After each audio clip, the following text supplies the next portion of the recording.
All right. Hello, everyone. Thanks, Hello. Holly, Richard. Richard, I think this is your first webinar, right? It is, yeah. How exciting. Yeah, so excited to have you. And we love having everyone come online. I see a lot of numbers coming up now as people are coming in. So we'll just give it a minute here to let everyone get settled. My name is Stephanie. I am going to be here helping out on the webinar behind the scenes. And Holly and Richard are going to be presenting. And apparently we might have some barking dogs in the background. Hopefully not, but we'll see. Well, it kind of fits with the webinar theme, and we'll let people be surprised on what that is. But I was curious what breeds they were. I've got a Springer Spaniel mix in the background. Yeah, she's 5 months, so a little excitable. Yeah. So cute. Yeah, I think you're more likely to hear barking from Richard's end. In my place, we've got a Pomeranian who are known to be barky, but she's not at all. And she's 5 years old, so she's an old lady now. She's using on the sofa. So unless she gets really hungry or there's a crow flying outside that she has to chase, we should be okay. So I know I'm going to plug our last webinar that we did, the Best in Show one, because Frankie the Pomeranian actually made a star appearance and showed off an amazing trick. So the only one who knows. It was like, oh my gosh, it was my favorite. I had to replay it in slow motion because it was that good. Yeah. So I'm going to chat at the link. If you want to see Frankie after the webinar, go to the Reading Complex Jason bookmark here and you can see Frankie. But with that, okay, I could talk about dogs all day. People are here to learn about building codeless web apps. So why don't you guys take it away? Okay, thanks, Stephanie. So I think Richard will keep our webcams on for the first couple of slides and then we'll go ahead and turn them off.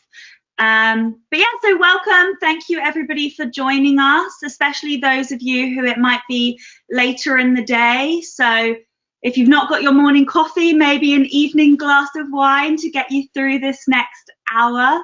But today we're going to be walking you through a step-by-step guide to building codeless web apps. So my name is Holly Coxon and I'm joined by Richard Mosley today, and we are both technical support specialists at Safe Software, and primarily we work with the FME Server product. So you'll find our faces not only in webinars, but behind training, knowledge articles and questions in the community, and you'll also speak to us on live chat perhaps and through one-to-one cases as well. So we're kind of lurking in the background anywhere that you are actively going. So for today's webinar, we are going to be walking you through step-by-step how to build a Workspace app.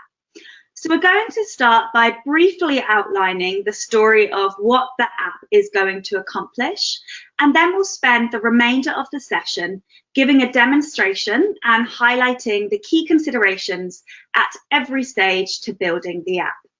So we'll begin in FME Workbench, where all workspace authoring takes place, and prepare an existing workspace to be used on FME Server. Once we move to FME Server, we'll go through building the Workspace app, integrating the app into a gallery app, and lastly, we'll look at embedding this app into an existing web page. So by the end of this session, you should be able to go away and build your own Workspace app. If you do have any questions, please feel free to type them into the chat at any time. Richard and I will be keeping an eye on that, but we also have Sienna and Mark, who are some more of our FME Server technical support specialists who are behind the scenes and going to be actively answering questions for us. And we'll also have time to have a Q&A session at the end where we can read out some of your questions as well. So the challenge that we are addressing with the app we build today is to provide a self-service portal that is going to allow our local community to select an area of interest and feedback a report of the dog parks in their chosen area. So this isn't a particularly real-world scenario, but the simplicity allows us to demonstrate some key features that we think are applicable to any app that you might build. So have your thinking caps on, and hopefully by the end of this webinar, you'll be able to come up with some challenges in your organization that could be solved by FME Server and these Workspace apps. So FME Server itself is an automation tool. So the goal of this demonstration is to try and reduce demand on our teams to manually process data requests. So commonly, the reason organizations struggle to meet this goal is because building self-service portals or web apps in the past has always required knowledge of coding to be able to create that customized solution. However, with apps in FME Server, it's easy to build a front-end interface that wraps around a workspace so that the end user can run this workspace on demand. So the only requirement then from our team would be the occasional workspace maintenance. And I'll now hand over to Richard, who's going to lead us through today's demo. Morning, I'm Richard from the Server Experts team, and we're going to walk through building an FME Server app today. And as Holly mentioned, there's 5 main tasks that we're going to look at. First is authoring the workspace or adapting a workspace to be able to be more functional on FME Server as a server app. The next step is just publishing it up to FME Server, building the workspace app, and then we're going to integrate that into a gallery app, so a collection of all your workspace apps. And then we're also going to how you can embed it into an existing web page. So we're going to work towards essentially this app where we can select an area on the screen and have the data pulled back from that specific area for the workspace. So we're going to jump in here at the workspace level. This is our workspace here. We've got our typical readers here. One is reading GeoTIFFs and the other one is reading from a database and it's reading polygons. We're doing some calculations and we're testing the user inputs here to say, yes, we want this, or no, we don't want that, based upon the parameters that the user enters. We're going to clip out those shapes. We're going to write them, the images out, and then we're going to take those images and create a report from them. The HTML report works really well for using FME Server app and especially the data streaming service because it presents the data right back up to the user in the web browser. So we can adapt this workspace a little more to be used for FME Server apps. The first thing I want to show you is the parameters. This is the parameter dialog here, and we're going to add in a new parameter, or I'll show you what it looks like here. This is the geometry parameter. So you can add it in by doing the plus button here and adding geometry. We've got a name for it. We've got a prompt. We're going to get them to select the area of their interest, and we're going to make sure it's published here. The has to be published when it gets to FME Server for FME Server apps to be able to take that parameter into account, and then you can choose whether you want to display it to the user or not display it. But it needs to be published to make that decision. The data, the geometry is going to come back in GeoJSON format, and then we get to how the user selects the geometry. In our case, we want to select an area, so we're going to make sure it's a box or polygon. The line and point we're not going to use today. The next is a pretty important step, and if you want to select the bounds. These bounds will zoom in the map to the area that we're looking for so the user doesn't have to scroll around. Lastly, there's a value here for the default value. These get populated on the fly. I've got a default value in here, but you don't necessarily need it until you push it up to FME Server. The next parameter we're going to look at is the input. So we've got our GeoTIFFs here. And what we're doing today is we're pushing the data up. I've already uploaded it up to FME Server for the sake of speed here. But what I'm doing here is using an FME Server parameter called FME Shared Resource Data here. This is a reference to FME Server that gets filled in at runtime on FME Server. So wherever it is, I don't need to know the exact location, just the reference to it. I can show you where that is on FME Server if you like. So here's our FME Server. We've got our files and connections, our resources, and you can see I've got a folder up here already. You can also see these parameters on the side here. And what I've done is I haven't populated it, but I can populate it with a local a folder so that it can run here on desktop. And then when I publish it up to FME Server, it's going to take the FME Server directory. So I don't need to republish or change anything after I've done that. So to utilize our geometry picker that we just made, we're going to use a geometry replacer. The geometry replacer is going to take that GeoJSON and turn it into a geometry feature. The geometry feature then has to be set in that GeoJSON coordinate system, which is lat long. Once it's set there, we can use it. So I've got a reprojector here, so I'm reprojecting it to the local coordinate system of my data, and then I've got a feature reader here. This feature reader is the same as our data set here. I'm replacing it in this case, so I can pass in the geometry and then filter it. So I'm filtering what's being read in with my spatial filter based upon the geometry selection of the user. So we can go ahead and disable this.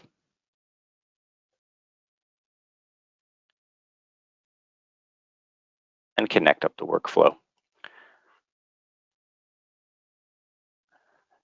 So I've got other parameters here that we can see. If I rerun the whole workspace, you can see I've got a couple selections here for the user to make. These selections can be filtered out later in the workspace. It's a good idea to have it in the front end of the workspace though, so you're not processing data that you don't need.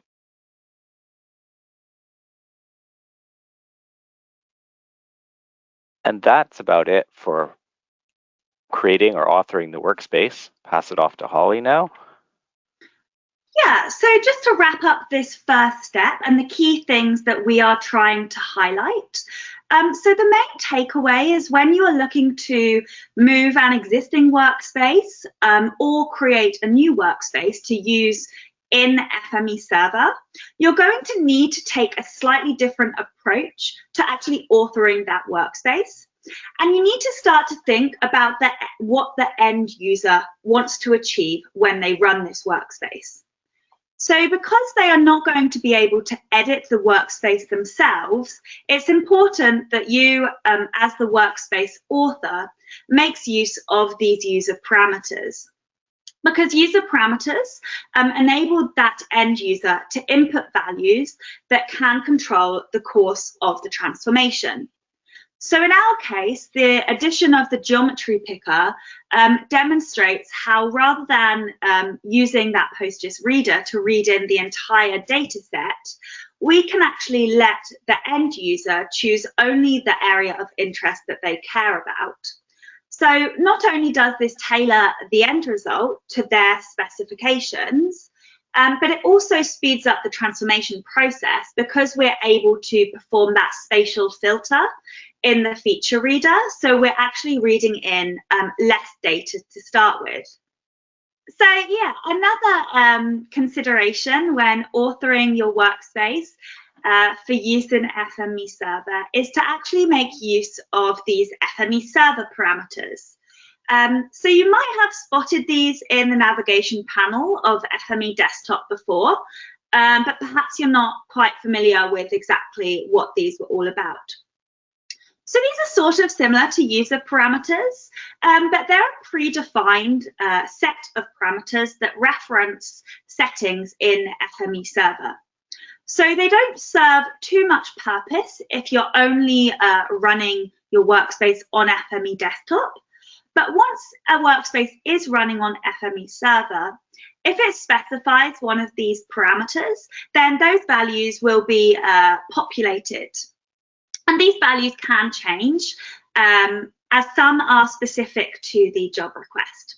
So in our example, we are making use of a parameter which, when run on FME Server, will pick up the file path to our resources, which is that system share location where Richard has already uploaded all of those GeoTIFF images. But other FME Server parameters include information about the job request or the server itself, so things like the user that ran the job or the server host name. And so just like user parameters, these can be incorporated into your workspace and control the output or what happens during the transformation. So as Richard mentioned as well, if you'd like to test how these parameters work, then you'll need to set a dummy value for them in FME Workbench. So in this example, pointing to a local file path. And then once this is published to FME Server, these values are overwritten with the correct FME Server values. Okay, so now I'll hand back over to Richard for the next step in our process. Great. So our next step is just publishing this to FME Server.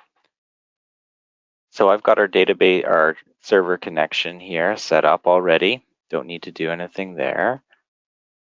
When I'm publishing it to FME Server, though, I do have the option to upload our files with it. So if I had my reference in here set to the files, I can click Upload here, select my files, and then I can push it right up to that repository that we were talking about. So that's one thing to keep in mind when publishing Workspaces. The other are database and web connections. Web connections and database connections should show up right here. We can choose to publish them to FME Server or not. In this case, it's saying there's a warning because this already exists and it'll be overwritten when it goes up to FME Server. Lastly, we can look at the services. There's different services that can run your workspace in different ways depending on what you want or what the user wants. So in the self-serve world, data download and data streaming are probably the most popular because the data download will bring back a URL that allows you to download the data, and then you can use it any way you want. Data streaming, on the other hand, just streams it right back up to the browser. And then if you're to use a typical job submitter, it's going to run the job and put the data in the location specified by the writer. So we're going to look at the parameters here for the data streaming. There's only really one parameter that we need to pay attention to. This is the output that we're going to stream up to the web browser. In our case, we have two writers, but we want the HTML report, not the GeoTIFFs that are being written. So that looks good there. I'm going to deselect the other services so we can only run it as a data streaming service and publish it to FME Server. Okay. So yeah, during publishing, you can register your workspace to those different services that Richard just talked through. And this is going to be really important for deciding how the result is relayed to that end user. So this is probably something that you actually need to be thinking about when you are first authoring the workspace to decide what writer format to use. For example, we are writing to HTML so that the output file opens directly under the browser, which is why we're running it under the data streaming service.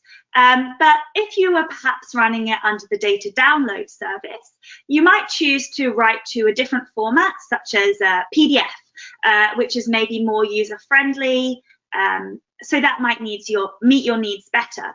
So when you're going through this publishing phase is when you have the opportunity to register these services. And this is definitely an important consideration for how you're going to be building your workspace. So other than that, during the publishing step, you have the opportunity to upload source data, web or database connections. And you also need to remember that if anything else is used in your workspace, that you're making sure FME Server has access to that as well.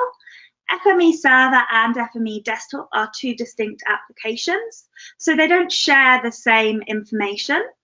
And so if you're using any kind of custom transformers, or you had to add in Python modules or custom coordinate systems or anything like that to FME Desktop to make your workspace work, you'll also need to be adding those things and making sure they're available on FME Server as well.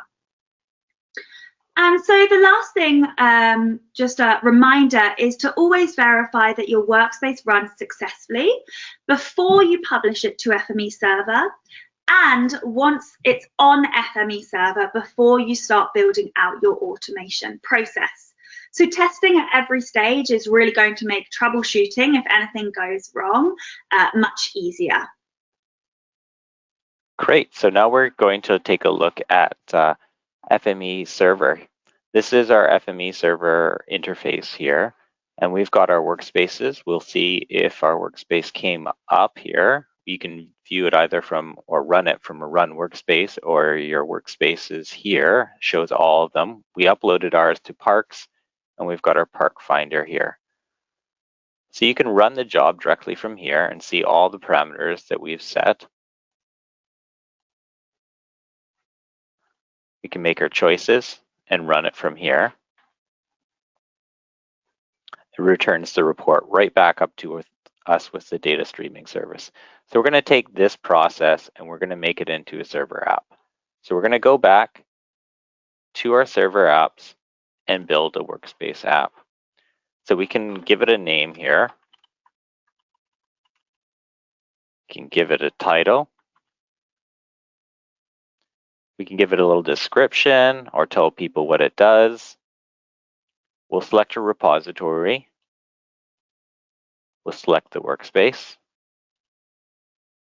We've only got our choice of data streaming right now, but if we'd published it to other services, we could choose. And then we've got an expiration date. This may be useful if you're doing a survey or something that you don't want running past a certain point. Below that, we have requires authentication. So requires authentication will authenticate the app for a specific user or for a specific role. Those users and those roles will have access to the app, but not the underlying resources. So you can have users that have no access to FME Server or no options to modify anything on FME Server and only access to the app.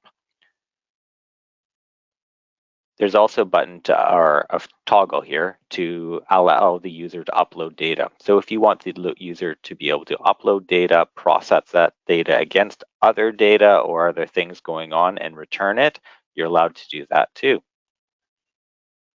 So here's our parameters that we have published in FME Server or Desktop, and we can see them now in FME Server. We can choose which ones we want the users to see. So yes, we want them to make the decision on the dog park. We want them to make the decision on the size of the dog park and the area of interest. Pop this up and you can see how you can select the area here. We don't really want them to see where the data is coming from or the database connections here. So we're going to remove those from the view. We've also got our customization options here. So we've got an icon that we can drop in here. You can set that as the icon in the browser. We've got logos. Got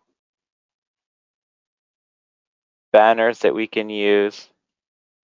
You also have this option for footer text. The footer text is kind of nice because you can do a few more options with it.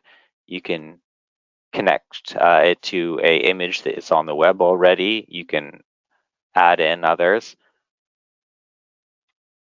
You can write your own scripts in here or your links in here too if you want. You have your footers and your footer banner the same way we had our headers up here. We're going to keep it simple today. So once we click OK, it tells us that they've created our server app. And right here, we have the link to it. I want to go through a few things on this page first, though. So we do have the expiration date, we have the name of it, and we have the app security. So when you create a server app, it's going to automatically take all the permissions that you need and wrap it up in here. It's going to create a token for that server app. If you need to adjust the permissions, you can by going to the permissions page for that token and adjusting things manually. But this is a step that you shouldn't have to do. It should automatically take into consideration all those requirements. So now we can view our app here. We can select a park. We can select an area. Here I'm going to clear it out and select a new area.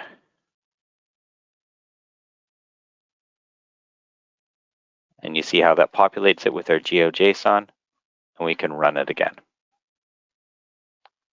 Looks like it's working well.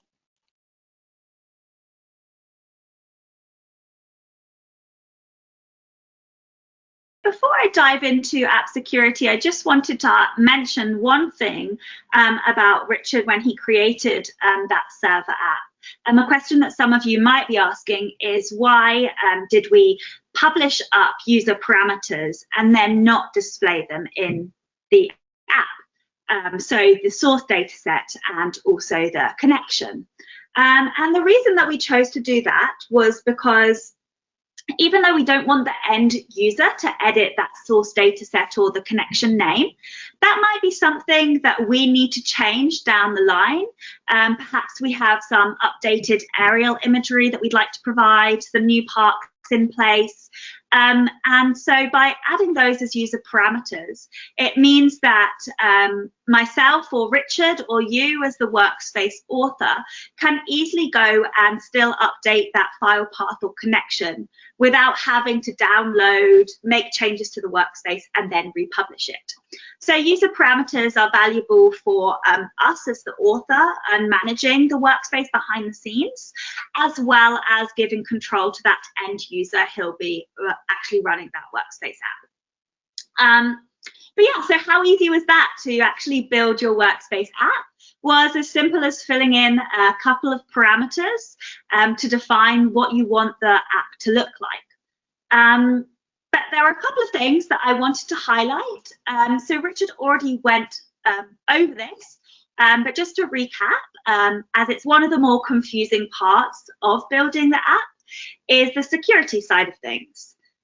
So whenever a workspace app is created, an API token is generated. And this is what's going to allow the user to run that specific workspace without requiring a user to log in and have permissions to anything else on FME Server. So this is different from the user who owns the app's permissions. And what will happen is FME should detect any item on FME Server that is used in the workspace. So we have the service that it's running under, so data download, data streaming, the workspace repository, so giving access to the actual workspace file, and also any web and database connections, data in resources, any other items that workspace uses that is stored on FME Server. And if any workspace dependency is not automatically detected, firstly, please let us know. But also, as Richard went through, you can manually update the token permissions at a later date. And also, when you go through and manage that token, you can see other things as well. So the expiry that you defined for your workspace app is also that token setting. So maybe you're actually creating a survey and you set the app to expire after 30 days, but then you decide that you want to extend the survey time to 60 days. That's something that you'd be able to change by going in and managing the token itself. This is not something that was touched on during the demonstration, but it is something that we thought was important to highlight as a consideration when building your apps, and that's job prioritization. So the way FME Server works is that it can only run a job if there is an engine available. So on your FME Server, you'll have a certain number of engines. if you're new to FME and you like to trial FME Server, then you'll have access to 2 engines by default. And what this means is you can run 2 jobs in parallel at any one time. But if both of those engines are occupied, then all job submissions will be sent to a queue and wait there until the engine becomes free and they can then be processed. So for any app where the end user is going to be getting something back, for example, if it's being run under one of the data download or streaming services then the likelihood is the job duration itself is going to be quite short. But to ensure that there is minimal wait time for the end user, you also need to start thinking about how long it could possibly sit in the queue. So this is going to depend on how busy your FME server is and also how many engines you have available. So if really your FME server is only built for apps and there's not really a lot else going on, then you might have to worry about this a little bit less. But if you do want to add in some settings for job prioritization, then you can take a look at our queue control options in FME Server. And I think we have a webinar on queue control. I'm going to put Stephanie on the spot and see if she might be able to find it and send that out. It was with Rylan and Don. This allows you to prioritize jobs submitted by a Workspace app, or actually prioritize any jobs running on your FME server. But it allows you to reserve specific engines to only run certain jobs, which would ensure that they are always free to take on this load from your Workspace apps. Or if you only have one engine and you do need the queue to be shared, so you have jobs being submitted by a Workspace app and also on a schedule or an automation, then at least what you can do is set up different levels of prioritization. So what will happen if a job is submitted by an app is that it will actually skip past any other jobs waiting in the queue, so that it is the next job to be processed whenever an engine does become available. So again, it's a little bit more of an advanced setup. So it's not something we have time to go through in full today. Great. So we're going to build a gallery app, and a gallery app is just a collection of all your apps that you've created in one nice spot. So let's go back to our server here, and you can build a gallery app just the same way we built our regular app, our server app. We've got one built up here so we can show you how easy it is to add in something to it once it's set up. We just have a title, and then we have our links. These are the apps. We have a customization option here. So we've customized it very similarly to the app that we just created. And then we want to add in our new app. So we can just do an add link. You have the option to either add a URL or your Workspace app. We're going to select our Park Finder app. We can give it a little name. We can give it a tooltip description, so when you hover over it, and then we can take our icon and drop it in. So now we have our new app in there. This gallery app can also require authentication. So one of the nice things about this is you can share out the gallery app with all your users, but depending on their user permissions, they're going to see different apps inside.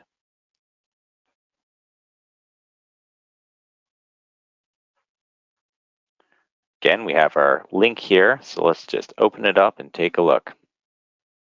You can see we've got our new app in here, and when we click on it, it takes us to the first app we created.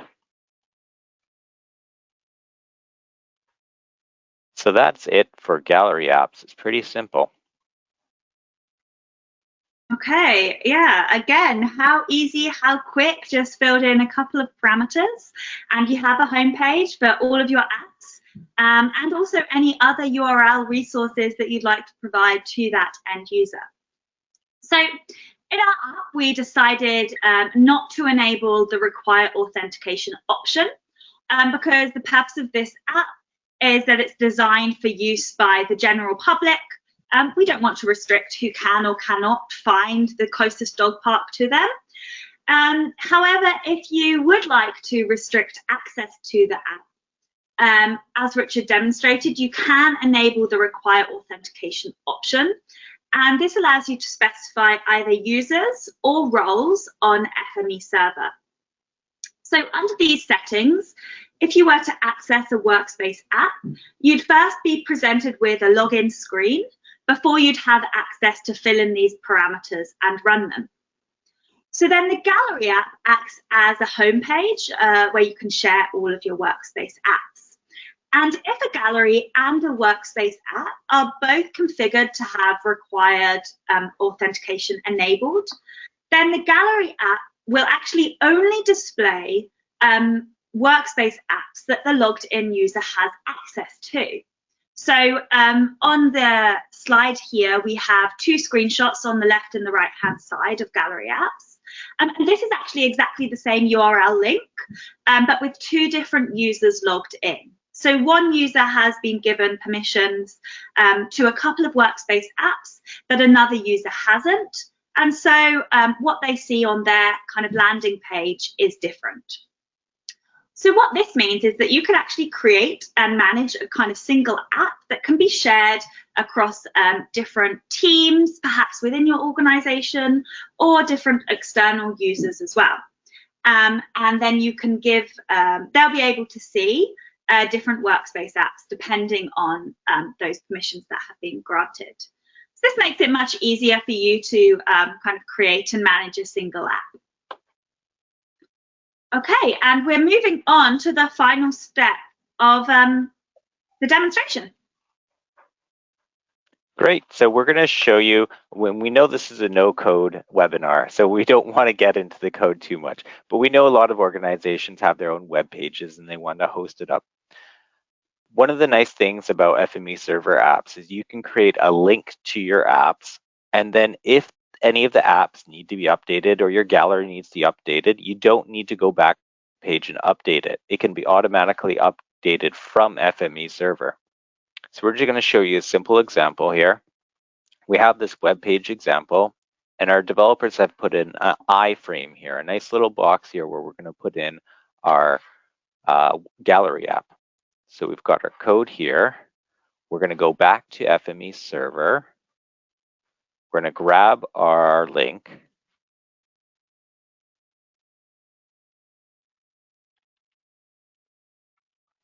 Uncomment it. And then you can see up here, we've actually developed the size of our iframe. We've got our link to our iframe here. And now we're showing the gallery app. We can save it. And we'll refresh the page.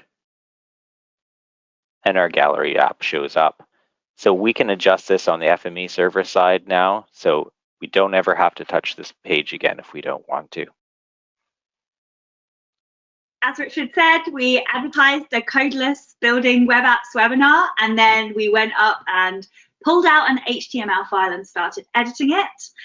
But we really just wanted to include this final step to demonstrate how easy it is to embed your application into other web pages, and that might be more widely used within your organization to make this more accessible.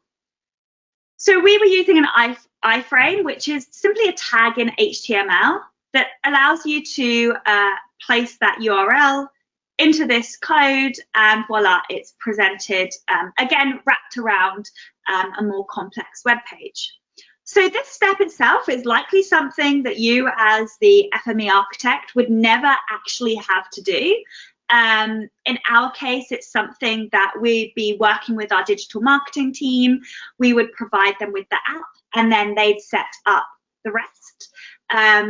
But we wanted to include it just to show you how easy this is, to again get you thinking about how you can actually be sharing this app outside of just you sending a URL link to everybody that you think might need to use it.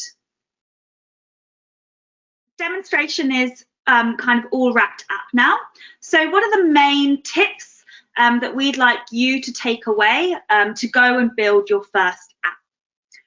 Firstly, when you are authoring your workspace, for use in FME Server. And actually, this is something to think about whether you're building an app or a schedule or an automation, a real-time event-based trigger. But what you need to be thinking about really is the workspace input, so those user parameters, and the workspace output, so those services, what you want to be running the job under. Because whenever the workspace is up on FME Server, you can't edit it as easily. You'd have to go back to FME Workbench and then republish to make any other changes. So the input and the output are things you always want to think about to build workspaces for FME Server. Okay, so then looking at the actual app itself, this provides a way to build a portal to either return data to an end user or simply allow them to upload files for data processing. So these can be built really effortlessly with no code in FME Server, and there are lots of options for customization as well. You saw probably those steps for actually building the Workspace app were the quickest step that we ran through, because it is just a case of filling out a couple of parameters. And then our gallery apps provide a homepage that allows us to share all your apps in one place. And by granting different access to different users, each gallery app can actually display kind of a customized option depending on those permissions. So then we have lots of resources as well for you to go away and help build these apps. So we have a couple of different tutorials which just take you through, again, step by step, the process of building out Workspace and gallery apps. And if you are particularly interested in the geometry picker option, as Richard showed, that requires a couple of different transformer changes as well to pull that information in. So there's a separate tutorial there as well. And the other resource just at the bottom link here is some more interactive demos.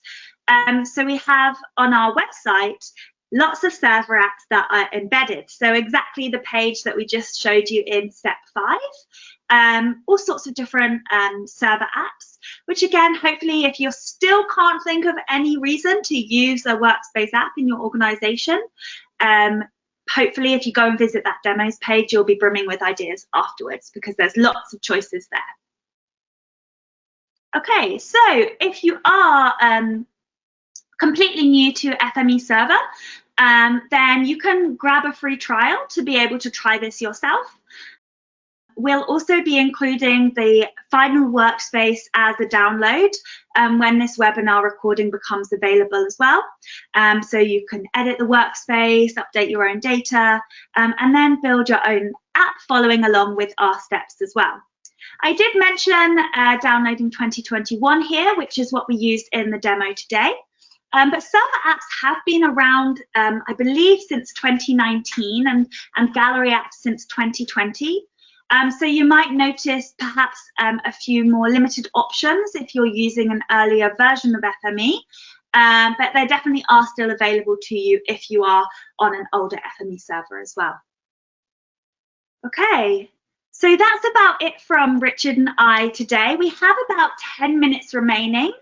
So what we'll do is we'll probably come back onto the video, have a look through your questions and see if there's any that we can chat about. So if you still have any questions, then again, please feel free to chat them in and we can chat about those as well. Well, that was a lot of fun. There's Sienna. Hi. Sienna's been really busy with the Q&A. We got some really good questions and some good scenarios that people shared on what they want to do with their own workspaces and web apps. So that was really great to see. But yeah, Sienna, I'll let you maybe highlight some of the questions that came in. Yeah, one of the ones that came up quite often are like, what do you actually need on your FME server to get started with Workspace apps? Do you need an FME cloud instance? Or are you fine just using like a locally hosted FME server? So maybe you guys could talk about that and explain what you may need to get started. Yeah, absolutely. So FME Cloud itself is, the interface is exactly the same, the front end. So you can have an FME server on premise, an FME server that you're hosting in the cloud, or you can have your FME Cloud FME server, and all of those options will allow you to build a Workspace app. But one of the things that you will need to think about is who needs to have access to this app. So if you want to share an app to the general public, then you'll need to make sure that your FME server is publicly accessible. So that either might be through FME Cloud, or you might be able to work with your IT department to have your FME server going through some load balancer or publicly accessible DNS. If you just need it for use internally, then again, you can have an FME server that maybe you need to log into your VPN at home to be able to have access.